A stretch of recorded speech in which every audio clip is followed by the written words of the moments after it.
Hi, and welcome back to SDRTK. Today we're going to take a look at the Behringer B906 instrument microphone. So let's check it out. Now, all the audio in this review will be from the B906 connected directly into the Focusrite Scarlett 8i6 unless I tell you otherwise. And so in this review, I will go ahead and turn back the clock. I'll unbox the B906 for you. Then we'll do a few physical tests, handling noise, background rejection. Then I'll do some audio tests. So with unprocessed audio on dialogue, we'll check out a couple different preamplifiers. Then I'll compare it to a couple other microphones again on dialogue before we move over to the amps. Then I'll go ahead and mic up both the guitar and bass amps using the B906. We'll do some recordings. Then I'll do some recordings using the Shure SM57 so that we can compare. And I won't do any processed audio demos in this review because this microphone's really intended to mic up instruments and record them in a natural state. Okay, so let's go ahead and unbox the B906. Comes in a fairly standard plastic carry case. You see a lot of microphones in this type of case. Inside we have some instructions, tells you a little bit about the mic and its features. You get a frequency response curve and a pattern. Then now we have the microphone itself. It's very lightweight, plasticky. It's an inexpensive mic, so that's expected. Does have a switch for a few different modes. We'll check those out later on. And of course, it includes the stand clip. The Behringer B906 is a dynamic microphone intended for instrument applications, although they do say you can use it for vocals. It has a frequency response of 50 to 18,000 hertz. It is a supercardioid polar pattern with a sensitivity of -54 dB. The impedance is rated at 600 ohms, and we don't get a lot of other specs for this mic, but it does have a 3-mode switch on the microphone for flat, presence boost, and presence cut, and it's really light at a weight of 140 grams. And so far, all of the audio you've been hearing has been the B906 connected directly into the Scarlett 8i6. I have the gain set at about 330. No processing applied on this microphone. Let's go ahead and do a few physical tests. So first we'll check out handling noise.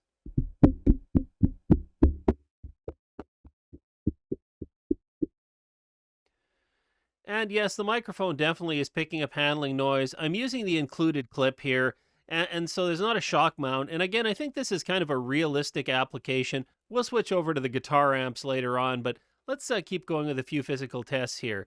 The next thing I'm going to do is I will check proximity. Now that will matter, of course, where we mic this up later on, but right now I've been speaking on the mic at about 6 inches away. I'll move in a little closer so you can hear if there's proximity effect happening as I get very close to the microphone.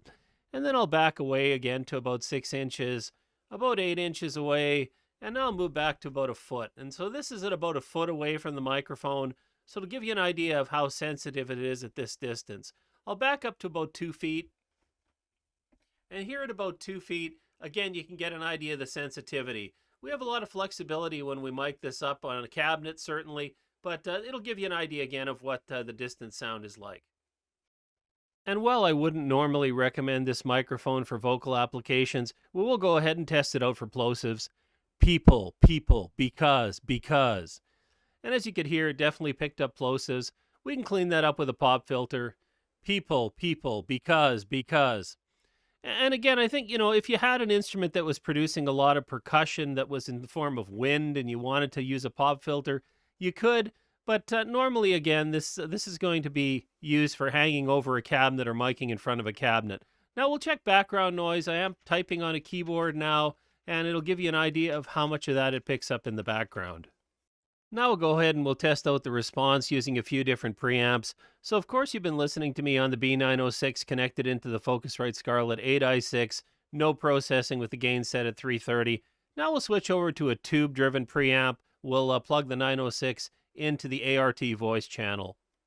And now I've connected the B906 directly up to the ART voice channel. And what I've done is use my patch bay to route the preamp audio directly out of the ART into my Scarlett 8i6, one of the line-ins on the back. And so I have the gain set at about 230 here. No processing applied. I'm at about 8 inches away from the microphone here. And this is what the sound is like through a tube preamp. And now I have the B906 connected directly into the DBX286. I bypassed all of the processing on the channel, so this is preamp only. I have the gain set at about 3 o'clock. And so this is the sound you're going to get. I'm about 8 inches away from the mic. when you're hearing the B906 through a DBX preamp. Okay, now I'll move the mic back over to the Scarlett 8i6, again, gain at 330, no processing. So let's take a look at what these controls on the back of the microphone actually do. So right now I have it in the flat or neutral position, which is where I would normally keep it. I'm going to slide it over to the presence reduction mode. And I apologize for the noise it makes when I switch there. So this is now in the presence reduction mode, and this is basically meant to just create a small cut in and around 5 to 6K. So that'll basically just cut some of the presence out of the tone. They suggest the use for like a jazz guitar or something like that, where we maybe don't want the sound to be quite as bright. Now I'll move it back to the neutral position.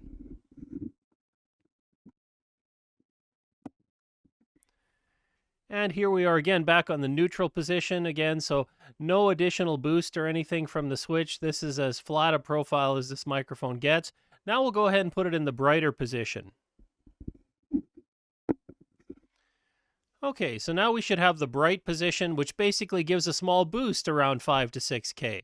So basically the opposite. We have flat, a little bit of a boost here, and we can get a little bit of a cut if we use the presence reduction position. And so this is a brighter sound. They suggest like a rock guitar, kind of something where I want a little bit brighter tone, especially like on a lead guitar or something like that. And so this is the difference in the tone. Can you tell the difference? Moved it back now to the neutral position. So again, could you tell the difference between the presence cut, the presence boost? It's a very subtle to my monitoring in my ears, but let me know in the comments.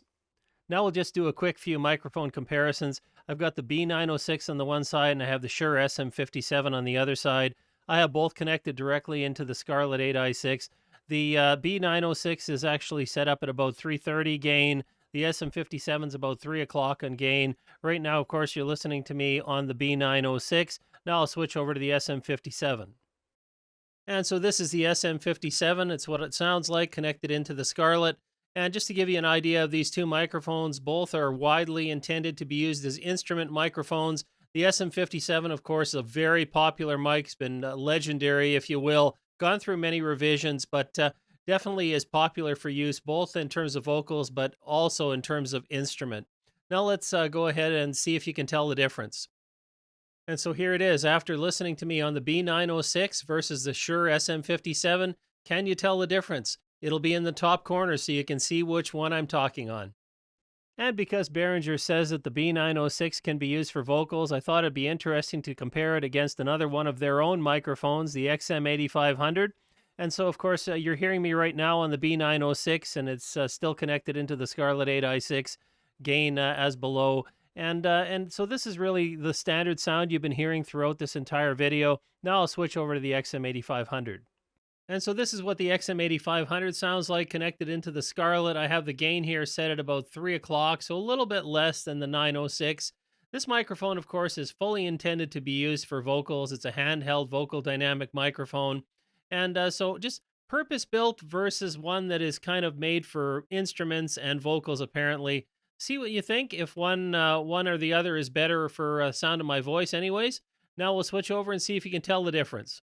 So now that you've heard me speaking on both microphones, can you tell the difference? Is it the B906? Is it the XM8500? Check the top corner to find out. This time we'll compare the B906 against the AKG P170. Of course, the P170 is a pencil condenser microphone, considerably more expensive than the 906, but another very popular instrument microphone.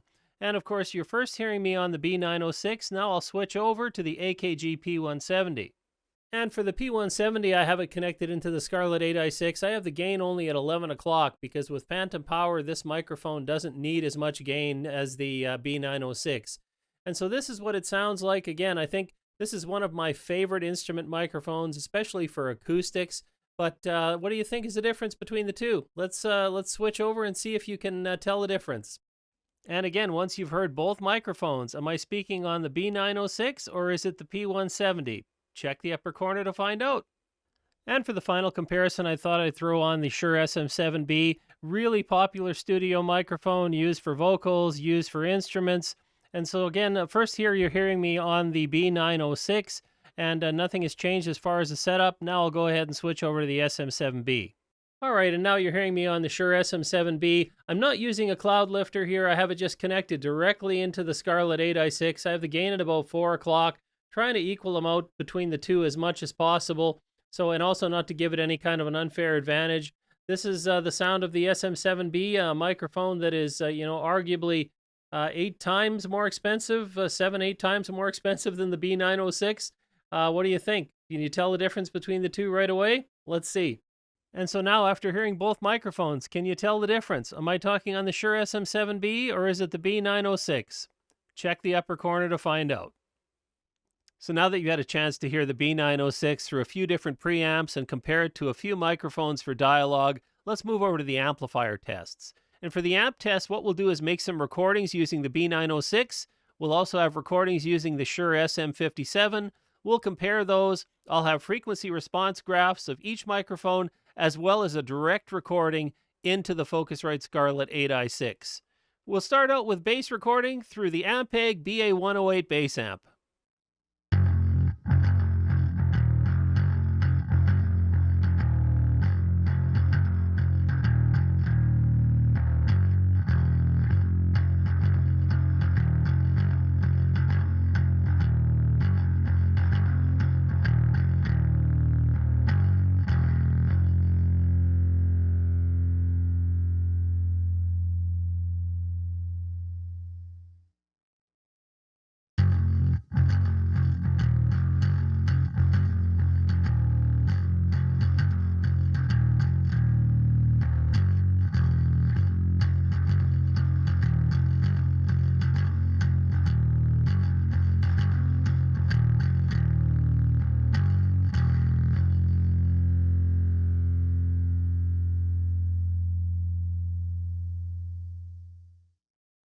So let's take a look at the frequency response comparison between the B906 and the SM57 recordings.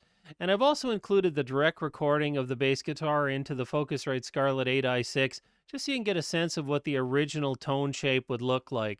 And so clearly the amp is coloring the sound, and that's to be expected. But looking at comparing the 906 versus the 57, we can see the 906 has a little more emphasis in the lower range, and really kind of drops off right above 8K. And that's kind of to be expected based on the frequency response graph, versus the SM57 has a little bit less response in that lower range versus the 906, but it does pick up the sound above 8K a little bit more. So again, a little bit different character to each mic.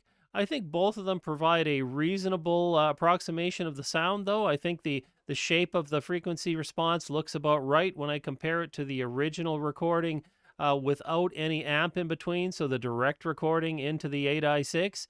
And so this gives you an idea that for bass, the B906 is probably a usable option.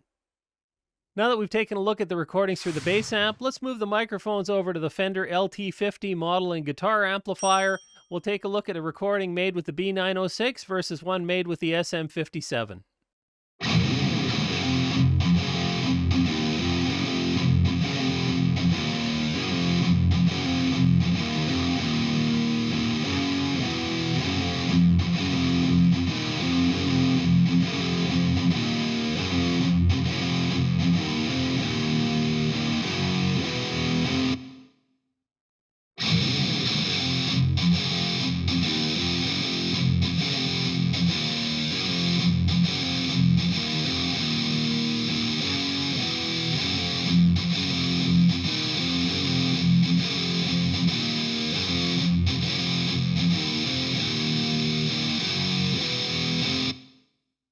And so here we're taking a look at the frequency analysis of the recordings from the B906 versus the SM57 on guitar.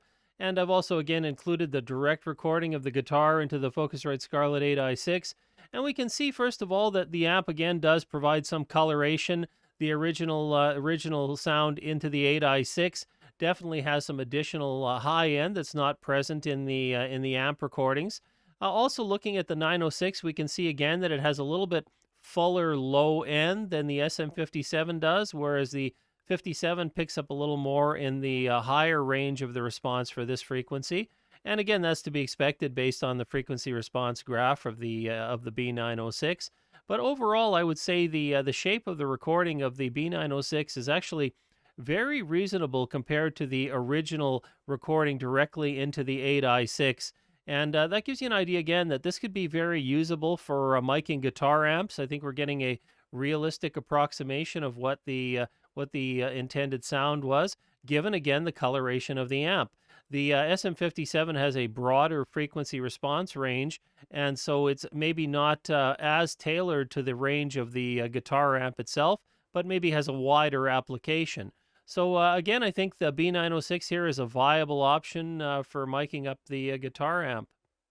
Now let's record some blues guitar with reverb to see what the B906 and SM57 recordings are like.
And now we're taking a look at the frequency response here of the B906 versus the SM57 on the blues guitar recording with reverb.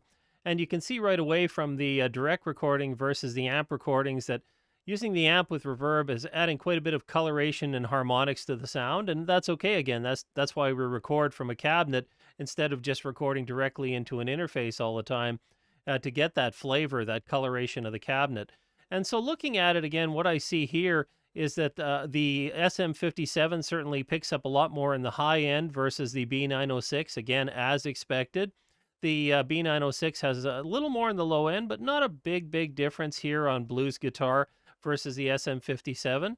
And so, in terms of the higher tones, the SM57 is going to pick up a little bit more of that. It'll pick up a little more of the high reverberation flavor here versus the 906 is going to be somewhat closer to the direct recording into the Focusrite Scarlett 8i6, not picking up quite as much of the character, but still enough here that you would definitely find value in miking the amp to make this recording to get that flavor and character versus using the direct recording into the interface.